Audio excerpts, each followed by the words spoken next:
दिशा शैक्षणिक मनोविज्ञान 2020 इस बुक को अपने स्टार्ट कर रहे हैं। 2011 से 2024 तक के सारे प्रश्न इसमें सम्मिलित किए गए हैं और टॉपिक वाइज चलेगी। ये टॉपिक वाइज है, MCQ चलेंगे। शैक्षणिक मनोविज्ञान जिसमें पहला टॉपिक है एजुकेशनल साइकोलॉजी। आज तक जितने भी सारे एग्ज़ाम हो रखे हैं ना ये वाले, इनमें सभी में आए हुए प्रश्न है। ये शुरू करते हैं अपने पहला टॉपिक इसका, और इसकी PDF आपको टेलीग्राम चैनल पर मिल जाएगी। ये यूजर नेम है अपने टेलीग्राम चैनल का, अनूप क्लासेज ऐसे लिखना है, मिल जाएगा आपको।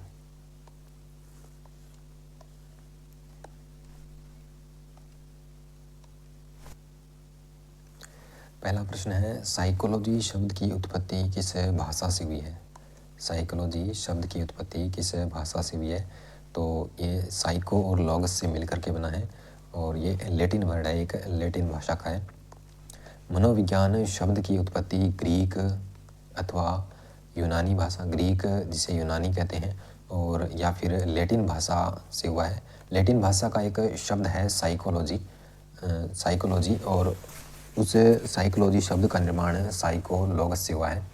साइकोलॉगस का अर्थ क्या होता है? साइको का अर्थ होता है आत्मा का, और लॉगस का अर्थ होता है विज्ञान या फिर अध्ययन करना। मनोविज्ञान के जनक किन्हें कहते हैं? अरस्तु को कहते हैं, और मनोविज्ञान की जननी है वो दर्शन शास्त्र को कहा जाता है। सर्वप्रथम मनोविज्ञान नाम यूनान निवासी थे रुडोल्फ गोल्काय, उन्होंने दिया था। मनोविज्ञान नाम किसने दिया था? रुडोल्फ गोल्काय ने दिया था 1590 में। अमेरिकी विद्वान विलियम जेम्स ने मनोविज्ञान को दर्शन शास्त्र के शिकंजे से क्या किया? मुक्त किया, और एक स्वतंत्र विषय या विद्या का रूप दिया। इसलिए इनको अमेरिकी मनोविज्ञान का जनक कहते हैं। अमेरिकी मनोविज्ञान का जनक पूछा जाए तो कौन है? विलियम जेम्स है। लैटिन शब्द साइके का अर्थ क्या है? लैटिन शब्द साइके है, और उस साइके का अर्थ क्या है? साइके का अर्थ आपने देखा था आत्मा का है, और लॉगस का अर्थ होता है अध्ययन है या फिर विज्ञान। मनोविज्ञान अध्ययन है। मनोविज्ञान में किस चीज़ का अध्ययन करते हैं? तो यहाँ पर ये वाला ऑप्शन नहीं होता ना, तो ये सही होता व्यवहार का। लेकिन व्यवहार के साथ साथ व्यवहार का वैज्ञानिक अध्ययन होना भी बहुत ज़रूरी है, तो ये वाला ऑप्शन है सही होगा इसमें। मनोविज्ञान को व्यवहार का अध्ययन कहते हैं, ये बात सही है। मनोविज्ञान को व्यवहार का अध्ययन कहते हैं। और शिक्षा क्या होती है? व्यवहार का शुद्धिकरण कहते हैं, शुद्धिकरण करते हैं उसे शिक्षा कहते हैं। तो शिक्षा मनोविज्ञान क्या है? शिक्षा मनोविज्ञान क्या है? व्यवहार के शुद्धिकरण के लिए व्यवहार का अध्ययन करना शिक्षा मनोविज्ञान कहलाता है। शिक्षा मनोविज्ञान की एक शाखा है। शिक्षा मनोविज्ञान क्या है? मनोविज्ञान की एक ब्रांच है जो 1900 ईस्वी में अमेरिका से शुरू हुई थी। 20वीं सदी से कहाँ से शुरू हुई थी? अमेरिका से। वर्तमान में शिक्षा मनोविज्ञान का अध्ययन विषय है। शिक्षा मनोविज्ञान के अंतर्गत है। वर्तमान में किस चीज़ का अध्ययन किया जा रहा है? तो चेतना का नहीं कर सकते, 19वीं शताब्दी में समाप्त किया गया। मस्तिष्क को 17वीं शताब्दी में, और आत्मा को 16वीं शताब्दी में समाप्त कर दिया गया। बचा एक मानव व्यवहार, तो मानव व्यवहार इसका उत्तर होगा। वर्तमान समय में मनोविज्ञान है। वर्तमान समय में मनोविज्ञान के अंतर्गत किसका अध्ययन करते हैं? वही प्रश्न बार बार रिपीट हुए हैं हर एग्जाम में अलग अलग, तो इसका उत्तर होगा व्यवहार का विज्ञान है। वर्तमान समय में 20वीं सदी से शुरू हुआ था, और 21वीं में वर्तमान में भी इसी व्यवहार के स्वरूप को अपनाता है मनोविज्ञान। निम्नलिखित में से शिक्षा मनोविज्ञान के संदर्भ में कौन सा कथन सही नहीं है? मतलब कि मनोविज्ञान के लिए किस किस शब्द का यूज किया जा चुका है? तो आत्मा का अपने 16वीं सदी में कर चुके हैं, और मस्तिष्क का है वो 17वीं में कर चुके हैं, और चेतना का 19वीं में कर चुके हैं। ये एक तर्क और विज्ञान है, ये अपने आज तक कभी यूज नहीं किया है, तो ये इसका उत्तर होगा, ये गलत है। वुडवर्थ का मानना है कि मनोविज्ञान ने सर्वप्रथम अपनी आत्मा का त्याग किया था। कब? 16वीं सदी में। फिर अपने मन का त्याग किया कब? 17वीं सदी में। फिर अपनी चेतना का त्याग किया 19वीं सदी में। 18 को छोड़ दो, 19 में अपनी चेतना का, और व्यवहार का स्वरूप है वो 20वीं सदी में आया था। तो व्यवहार के ढंग को अपनाता, ये परिभाषा है किसकी? वुडवर्थ की। सारी जो शब्द दिए हैं उनको इन्होंने एक परिभाषा में बता दिया है। सर्वप्रथम मनोविज्ञान ने अपनी आत्मा का परित्याग किया। किसका परित्याग किया? आत्मा का। फिर उसने मन को त्यागा, और उसके बाद उसने चेतना का त्याग किया। अब वह व्यवहार की विधि को स्वीकार करता है। अब वह क्या करता है, व्यवहार की विधि को स्वीकार करता है। यह कथन किसका है, तो ये वुडवर्थ का है। जे.बी. वाटसन के अनुसार है मनोविज्ञान अध्ययन है। जे.बी. वाटसन के अनुसार मनोविज्ञान अध्ययन है, तो व्यवहार का अध्ययन है। जे.बी. वाटसन, वाटसन क्या थे, व्यवहारवादी थे, तो व्यवहार का अध्ययन है।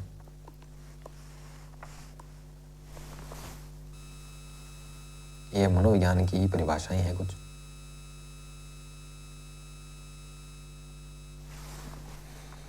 मनोविज्ञान की परिभाषाएं, मनोविज्ञान की परिभाषाएं। वुडवर्थ ने पहली परिभाषा दी है।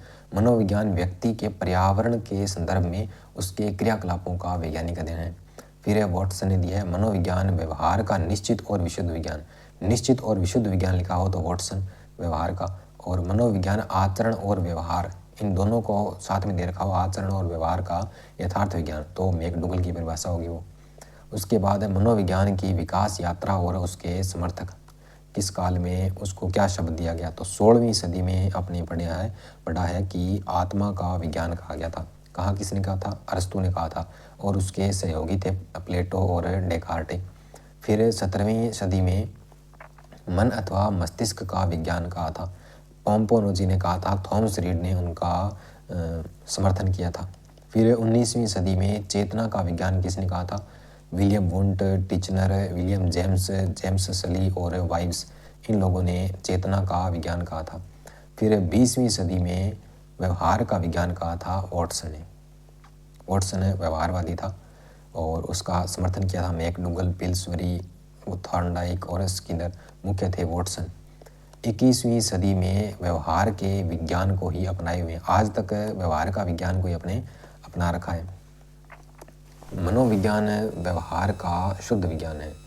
मनोविज्ञान क्या है, व्यवहार का शुद्ध विज्ञान। ये कथन किसका है, सबसे प्रमुख व्यवहारवादी कौन थे, वाटसन थे, तो ये कथन है वाटसन का है। मनोविज्ञान व्यवहार का विज्ञान है, इसका घनिष्ठ संबंध है शिक्षा से है, इसलिए क्योंकि शिक्षा बालक के किस में परिवर्तन लाना चाहती है, किस में लाना चाहती है, तो उसके व्यवहार में परिवर्तन लाना चाहती है। पहली मनोवैज्ञानिक प्रयोगशाला किसके द्वारा स्थापित की गई थी, तो पहली मनोवैज्ञानिक प्रयोगशाला है वो विलियम वुंट के द्वारा स्थापित की गई थी। कब, 1879 में। 1879 में जर्मनी का एक शहर है लिप्जिंग शहर, कार्ल मार्क्स विश्वविद्यालय में इन्होंने स्थापना की थी। तो जर्मनी के लिप्जिंग शहर की कार्ल मार्क्स विश्वविद्यालय में विलियम वुंट ने विश्व की पहली मनोवैज्ञानिक प्रयोगशाला बनाई थी। भारत की अगर पहली पूछे तो कौन सी है, तो 1915 में स्थापित कोलकाता में सेनगुप्त। कब, 1915 में सेनगुप्त, कोलकाता में स्थापना की थी इसने। प्रथम मनोवैज्ञानिक प्रयोगशाला कहाँ स्थापित की गई थी, तो लिप्जिंग शहर में, जर्मनी के लिप्जिंग शहर में कार्ल मार्क्स विश्वविद्यालय में विलियम वुंट के द्वारा की गई थी। विश्व की प्रथम मनोवैज्ञानिक प्रयोगशाला कब स्थापित हुई, तो 1 नंबर 1879 में।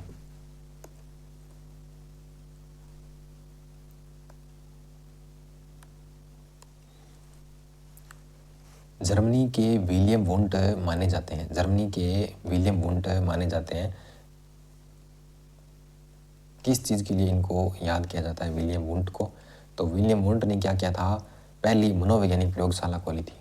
कहाँ पर, कार्ल मार्क्स विश्वविद्यालय लिप्जिंग, पहली मनोवैज्ञानिक प्रयोगशाला खोली थी, तो इसलिए विलियम वुंट को जाना जाता है। इनको प्रयोगात्मक मनोविज्ञान का जनक भी कहते हैं। शिक्षा मनोविज्ञान के पितामह कौन थे, तो शिक्षा मनोविज्ञान के पितामह थे थॉर्नडाइक। शिक्षा मनोविज्ञान के जनक पूछे तो कौन है, थॉर्नडाइक है। शैक्षिक विषय के रूप में, क्या, शैक्षिक विषय के रूप में शिक्षा मनोविज्ञान के जनक अमेरिका के निवासी थॉर्नडाइक हैं, वो माने जाते हैं। अमेरिका में शिक्षा मनोविज्ञान का जनक थॉर्नडाइक के गुरु विलियम जेम्स को माना जाता है। अमेरिका में शिक्षा मनोविज्ञान का जनक विलियम जेम्स को माना जाता है, जो कि इनके गुरु हैं, थॉर्नडाइक के गुरु हैं। भारत में शिक्षा मनोविज्ञान, या नॉर्मल पूछा जाए कि शिक्षा मनोविज्ञान के जनक हैं, तो वो थॉर्नडाइक का। अगर इसे दबाव देके पूछा जाए कि अमेरिका में शिक्षा मनोविज्ञान के जनक हैं, तो वो आपके विलियम जेम्स होंगे। आधुनिक मनोविज्ञान का जनक विलियम वुंट जर्मनी निवासी को माना जाता है। आधुनिक मनोविज्ञान का जनक विलियम वुंट को जर्मनी के निवासी हैं, इनको माना जाता है। उसके बाद है प्रिंसिपल ऑफ साइकोलॉजी नामक पुस्तक के लेखक कौन है? Principle of psychology.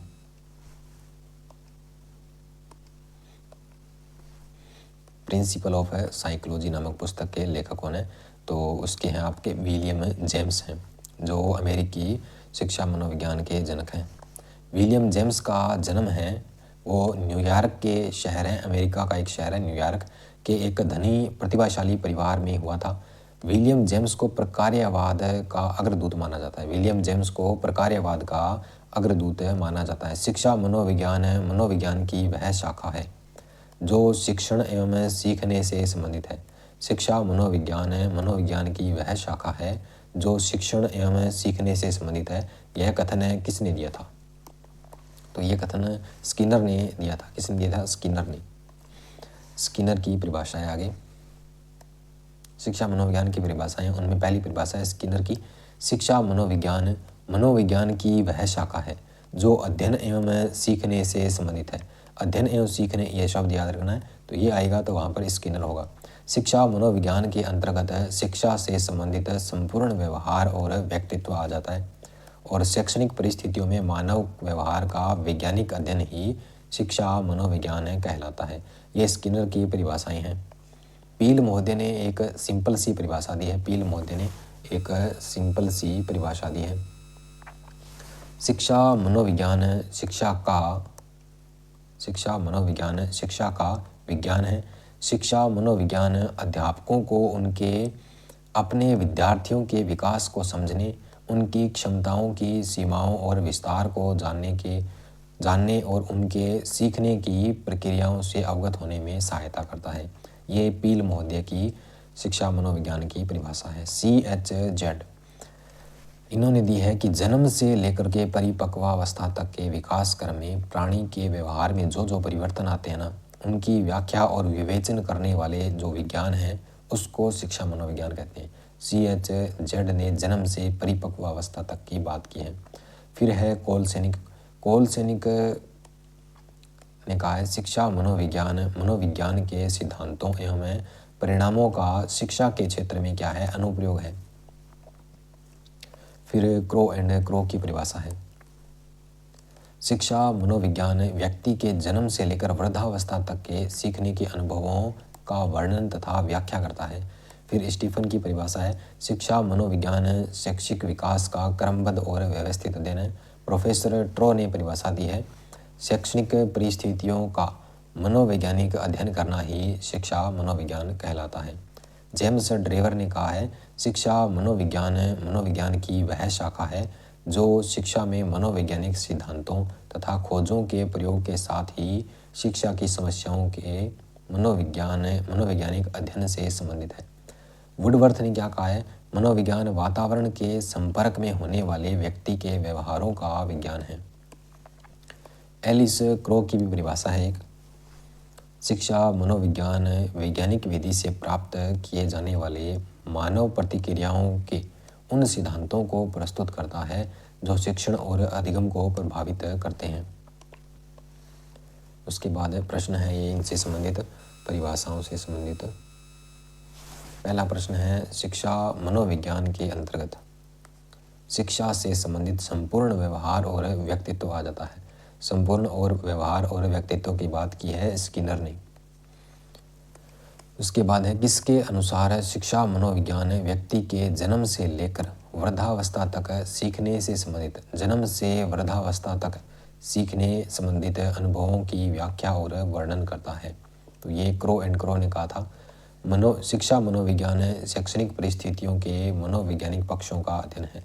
शिक्षा मनोविज्ञान शैक्षणिक परिस्थितियों के मनोवैज्ञानिक पक्षों का अध्ययन है। ये परिभाषा किसकी है? ये ट्रो की है। शिक्षा मनोविज्ञान शिक्षा का विज्ञान है।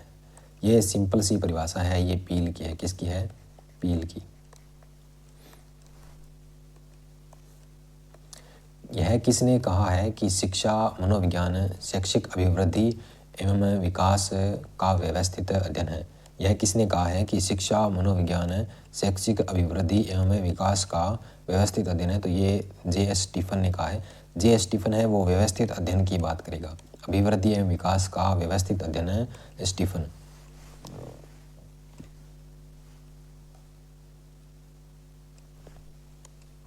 शिक्षा मनोविज्ञान वैज्ञानिक विधि से प्राप्त किए जाने वाले मानव प्रतिक्रियाओं के उन सिद्धांतों के प्रयोग को प्रस्तुत करता है जो शिक्षण और अधिगम को प्रभावित करते हैं। यह कथन किसका है? एलिस क्रो ने कहा था ऐसा। किसने कहा था? एलिस क्रो ने। मनोविज्ञान शिक्षक को अनेक धारणाएं और सिद्धांत प्रदान करके उसकी उन्नति के योग देता है। शिक्षक को अनेक धारणाएं और सिद्धांत प्रदान करता है और उसके उन्नति के योग देता है। यह कथन किसका है? कुप्पुस्वामी का है। किसका है? कुप्पुस्वामी का। ये सारे प्रश्न आए हुए हैं और ये परिभाषाएं से ये रटनी पड़ती है, इनका कोई इलाज नहीं है, इनको कोई समझ नहीं सकता। प्रश्न आगे आएंगे जो करने में इंटरेस्ट भी आएगा। ये तो परिभाषाएं हैं, इनके तो शब्द ही पकड़ने पड़ते हैं कुछ। मनोविज्ञान की निम्न शाखाओं में से अनुप्रयुक्त यानी कि अप्लाइड मनोविज्ञान कौन सा है? इनमें से अप्लाइड मनोविज्ञान है कौन सा है? तो वो अप्लाइड मनोविज्ञान है, वो शिक्षा मनोविज्ञान है, एजुकेशनल साइकोलॉजी है।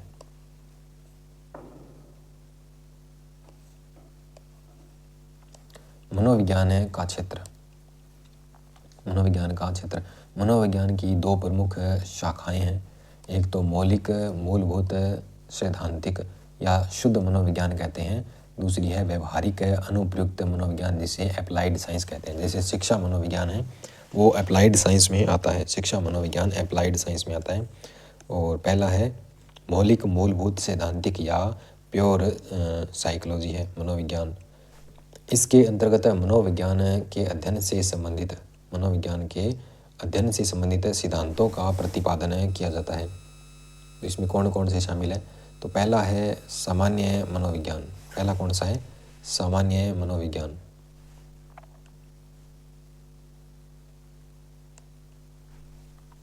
दूसरा है असामान्य मनोविज्ञान, सामाजिक मनोविज्ञान और प्रयोगात्मक मनोविज्ञान, विकासात्मक मनोविज्ञान, जिसके प्रतिपादक कौन है? जीन पियाजे हैं। फिर आता है पशु मनोविज्ञान, प्रतिपादक हैं थॉर्नडाइक। विभेदक मनोविज्ञान और उसके बाद है गतिशील मनोविज्ञान और तुलनात्मक मनोविज्ञान।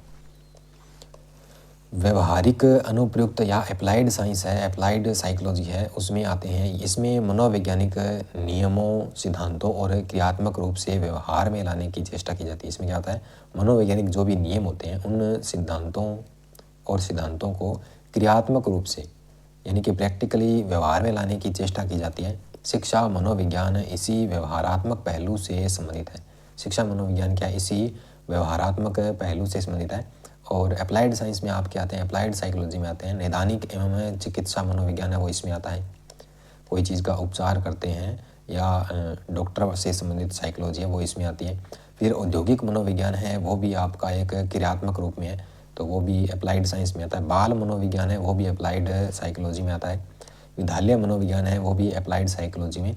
और प्रौढ़ मनोविज्ञान है वो भी इसी में। परा मनोविज्ञान, शिक्षा मनोविज्ञान, किशोर मनोविज्ञान और खेल मनोविज्ञान, ये सब है इसी के हिस्से हैं। फिर शिक्षा मनोविज्ञान के किस पक्ष से संबंधित है? इसने पूछा अप्लाइड से है या फिर शुद्ध मनोविज्ञान से है या फिर दूसरा नाम है आपका व्यवहारिक अनुप्रयुक्त मनोविज्ञान से। प्योर और अप्लाइड दो नाम है इसमें। तो शिक्षा मनोविज्ञान है वो आपका व्यवहारात्मक मनोविज्ञान है, अप्लाइड साइंस, अप्लाइड साइकोलॉजी है व्यवहारात्मक मनोविज्ञान। शिक्षा मनोविज्ञान शाखा है तो इसका होगा व्यवहारात्मक मनोविज्ञान है। प्रायोगिक नहीं होगी, समाज मनोविज्ञान की भी नहीं होगी, ना विकासात्मक की होगी, व्यवहारात्मक मनोविज्ञान की होगी। निम्न में से कौन सा क्षेत्र मनोविज्ञान के अंतर्गत नहीं आता? तो असामान्य मनोविज्ञान आता है। औद्योगिक मनोविज्ञान है वो मनोविज्ञान का क्षेत्र है। और पशु मनोविज्ञान भी इसी का क्षेत्र है। लेकिन आर्थिक मनोविज्ञान अपने ऊपर टाइप देखे थे, उनमें आर्थिक मनोविज्ञान का कहीं नाम नहीं था। निम्नलिखित में से कौन सा शैक्षिक मनोविज्ञान का क्षेत्र नहीं है? निम्नलिखित में से कौन सा शैक्षिक मनोविज्ञान का क्षेत्र नहीं है? तो उसमें मूल्यांकन करते हैं अपने शिक्षा से संबंधित जो भी मनोविज्ञान है उसमें अपने मूल्यांकन करते हैं। अधिगम भी होता है कहीं ना कहीं और पाठ्यक्रम में भी महत्वपूर्ण भूमिका निभाता है, लेकिन व्यक्तिगत समानताएं ये चीज़ नहीं होती इसमें। शिक्षा मनोविज्ञान के सामान्य क्षेत्र वंशानुक्रम एवं वातावरण, विकास, व्यक्तित्व और व्यक्तिगत विभिन्नताएं होती है, लेकिन व्यक्तिगत समानताएं है ना, ये इसका क्षेत्र नहीं होता है। व्यक्तिगत विभिन्नता तो शिक्षा मनोविज्ञान के अंतर्गत ही आता है, लेकिन व्यक्तिगत समानताएं ऐसा कोई क्षेत्र नहीं होता।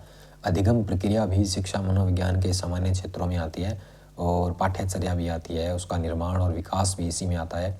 विशिष्ट बालक हैं वो भी इसी में आते हैं। मानसिक स्वास्थ्य, शारीरिक और मानसिक सामाजिक संवेगात्मक विकास, ये भी शिक्षा मनोविज्ञान का सामान्य क्षेत्र है। निर्देशन एवं परामर्श ये भी आता है। मापन मूल्यांकन भी शामिल है। समूह गतिशीलता, अनुसंधान और अनुशासन संबंधित शिक्षा की समस्याओं का अध्ययन, ये सब चीज़ें शामिल है, लेकिन व्यक्तित्व समानताएं नहीं होता, लेकिन व्यक्तिगत भिन्नताएं शामिल है इसमें। लिंडरग्रेन के अनुसार शिक्षा मनोविज्ञान के 5 क्षेत्र कौन कौन से हैं? अधिगमकर्ता यानी कि शिक्षार्थी, सीखने वाला, सीखने की प्रक्रिया का स्वरूप भी शामिल है। सीखने की परिस्थिति यानी कि अधिगम परिस्थितियां हैं वो भी। मापन और मूल्यांकन तो होता ही है। निर्देशन और मानसिक स्वास्थ्य का भी अध्ययन किया जाता है। फिर गैरीसन के अनुसार शिक्षा मनोविज्ञान के 4 क्षेत्र, किसके अनुसार? गैरीसन के अनुसार शिक्षा मनोविज्ञान के कितने? 4 क्षेत्र। बालक का विकास प्रक्रिया, बुद्धि की प्रकृति और भाषा एवं चिंतन। दूसरा है अधिगम एवं शिक्षण प्रक्रिया। तीसरा है विद्यार्थियों के विकास का मूल्यांकन और चौथा है बालक का निर्देशन। व्यक्तित्व संबंधित समायोजनात्मक समस्याएं, शिक्षक शिक्षार्थी संबंध। फिर आगे वाला प्रश्न है, निम्नलिखित में से कौन सी शिक्षा मनोविज्ञान की विशेषता नहीं है? इनमें से कौन सी शिक्षा मनोविज्ञान की विशेषता है? शिक्षा मनोविज्ञान का मुख्य केंद्र दर्शन शास्त्र का अध्ययन करना है, अध्ययन करना नहीं होता भाई। शिक्षा मनोविज्ञान का मुख्य केंद्र मानव व्यवहार है, ये भी सही है। शिक्षा मनोविज्ञान है शैक्षिक परिस्थिति में मानव का व्यवहार, ये भी ठीक है। शिक्षा मनोविज्ञान शिक्षण अधिगम प्रक्रिया हेतु सरल मार्ग प्रशस्त करता है, ये भी सही है, इसमें पहला नहीं होगा। निम्न में से शैक्षिक मनोविज्ञान का क्षेत्र नहीं है।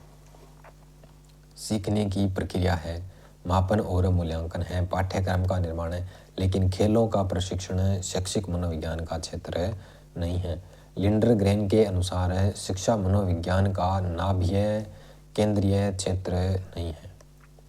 तो कौन सा नहीं है? अधिगमकर्ता, अधिगम विषय वस्तु, अधिगम की प्रक्रिया और अधिगम की परिस्थिति। तो लिंडरग्रेन के अनुसार अधिगम की विषय वस्तु है, ये वाला नहीं है। अधिगमकर्ता आपने पढ़ा था, यानी कि छात्र हैं जो, अधिगम की प्रक्रिया यानी कि विधियाँ जो भी है, बच्चा कैसे सीखेगा वो, और अधिगम की परिस्थिति भी होगा, लेकिन अधिगम की विषय वस्तु नहीं है। अध्यापक की अभिवृत्ति और व्यवहार, अध्यापक की अभिवृत्ति और व्यवहार शिक्षा मनोविज्ञान के निम्नलिखित में से कौन से क्षेत्र से मुख्यतः संबंधित है? अध्यापक की अभिवृत्ति और व्यवहार शिक्षा मनोविज्ञान के निम्नलिखित में से कौन से क्षेत्र से मुख्यतः संबंधित है? तो वो अधिगम परिस्थिति है, उससे संबंधित है। निम्न में से कौन शिक्षा मनोविज्ञान के कार्य क्षेत्र में आता है? शिक्षा मनोविज्ञान के कार्य क्षेत्र में कौन आता है? शिक्षार्थी भी आता है, सीखने की प्रक्रिया भी आता है, और निर्देशन तथा मानसिक स्वास्थ्य और सीखने की परिस्थिति, लगभग ये चारों ही आते हैं इसमें।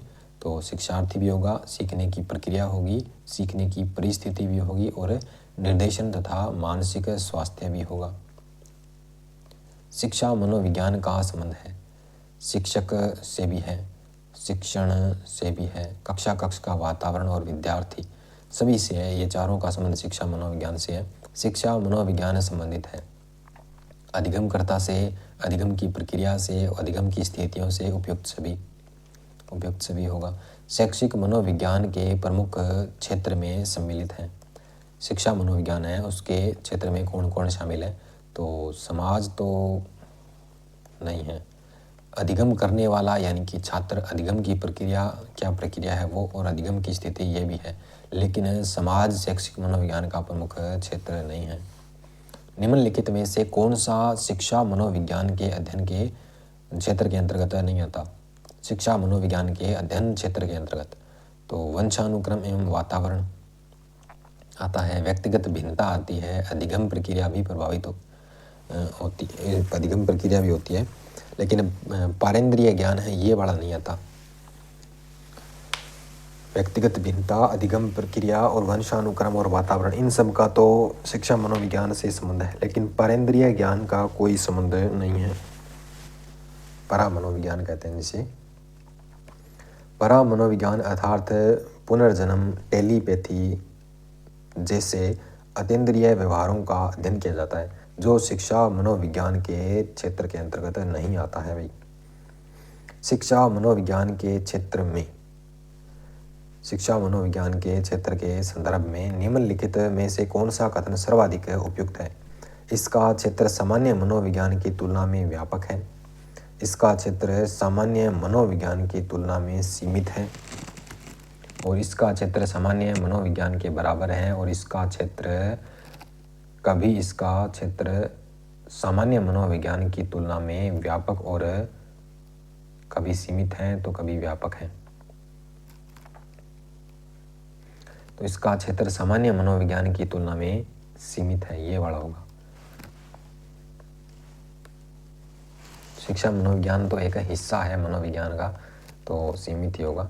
सामान्य मनोविज्ञान एक स्वयं में एक बड़ा मनोविज्ञान है, यानी कि एक विस्तृत विषय, और उसकी एक मात्र ब्रांच है वो आपकी शिक्षा मनोविज्ञान है, ये कहना चाहता है इसमें।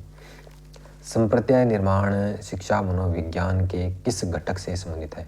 यानी कि कॉन्सेप्ट का निर्माण शिक्षा मनोविज्ञान के किस घटक से संबंधित है? तो कॉन्सेप्ट का निर्माण सीखने की प्रक्रिया से होता है, तो इससे संबंधित है। अधिगमकर्ता से संबंधित तो है, लेकिन इतना नहीं है जितना सीखने की प्रक्रिया है जो कॉन्सेप्ट का निर्माण करती है, तो वही सबसे ज़्यादा संबंधित होगी। अधिगम प्रक्रिया में मानसिक क्रियाएं जैसे स्मृति, प्रत्यक्षीकरण, समस्या समाधान, संप्रत्यय निर्माण, सीखने के नियम व सिद्धांत ये सब आता है इसमें। अधिगम समस्याओं का निदान एवं उनका उपचार शिक्षा मनोविज्ञान के कौन से क्षेत्र से संबंधित है? तो अधिगम समस्याओं का निदान, अपने कोई चीज़ का अधिगम नहीं कर पा रहे, उनकी जो समस्याएं हैं उनका निदान, यानी कि उनको ढूंढो वो समस्याएं कौन सी है, और फिर उनका उपचार शिक्षा मनोविज्ञान के कौन से क्षेत्र में आएंगे? तो ये अधिगम प्रक्रिया में आएंगे, एक इसमें आएंगे, अधिगम प्रक्रिया में शामिल होंगे। निम्नलिखित में से कौन सा तत्व शिक्षा मनोविज्ञान के अध्ययन क्षेत्र के अंतर्गत नहीं आता? तो शिक्षा मनोविज्ञान के क्षेत्र के अंतर्गत कौन नहीं आता भाई? सीखने की प्रकृति आती है, मानव व्यक्ति की अभिवृद्धि और उसका विकास, यानी कि उसकी व्यक्तिगत भिन्नता, व्यक्तिगत भेद आते हैं, लेकिन मानसिक रोग हैं वो आप शिक्षा मनोविज्ञान में के क्षेत्र में शामिल नहीं कर सकते। मानसिक रोगों का अध्ययन तो असामान्य मनोविज्ञान तथा निदानिक मनोविज्ञान के क्षेत्र से संबंधित है। मानसिक रोगों का अध्ययन अपने असामान्य मनोविज्ञान या निदानिक मनोविज्ञान के क्षेत्र में करते हैं। निम्न में से कौन सा शिक्षा मनोविज्ञान का केंद्रीय क्षेत्र नहीं है? निम्न में से कौन सा शिक्षा मनोविज्ञान है उसका केंद्रीय क्षेत्र नहीं है?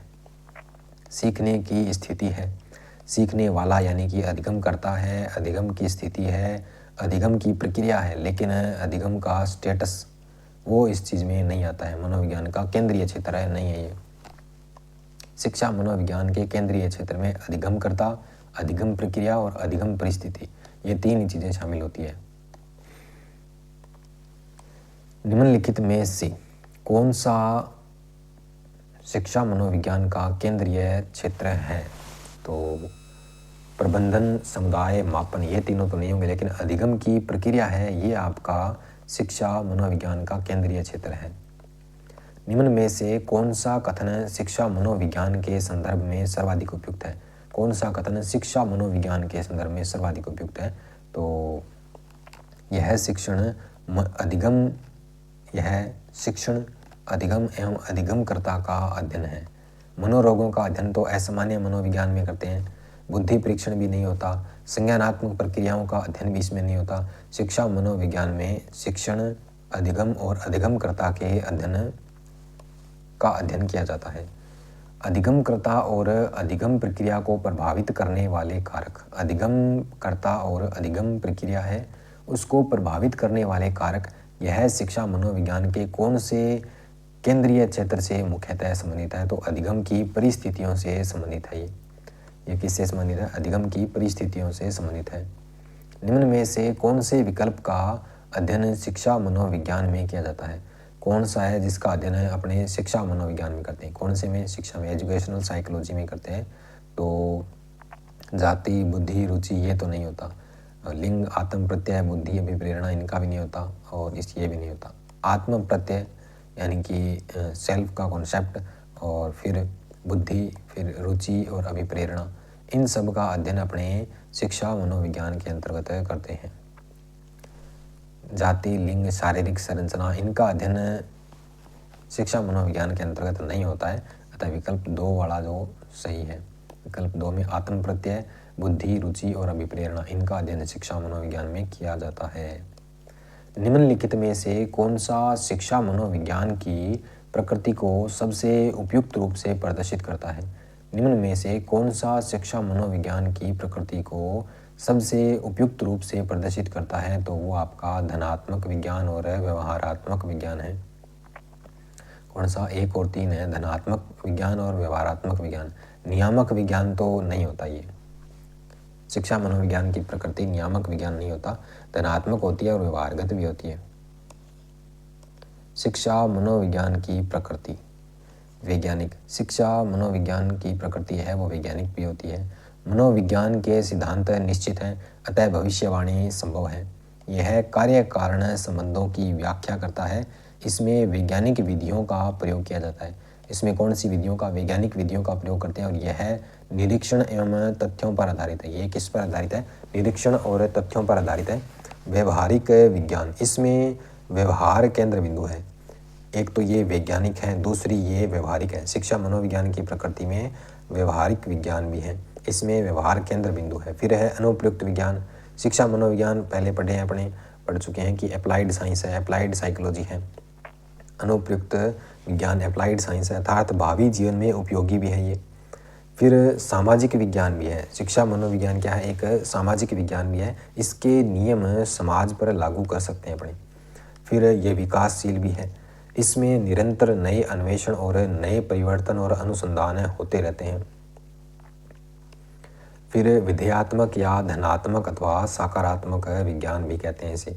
कारणों पर बल, व्यवहार एवं तथ्यों का यथावत रूप में अध्ययन करता है। स्वीकारकरण एफर्मेटिव विज्ञान।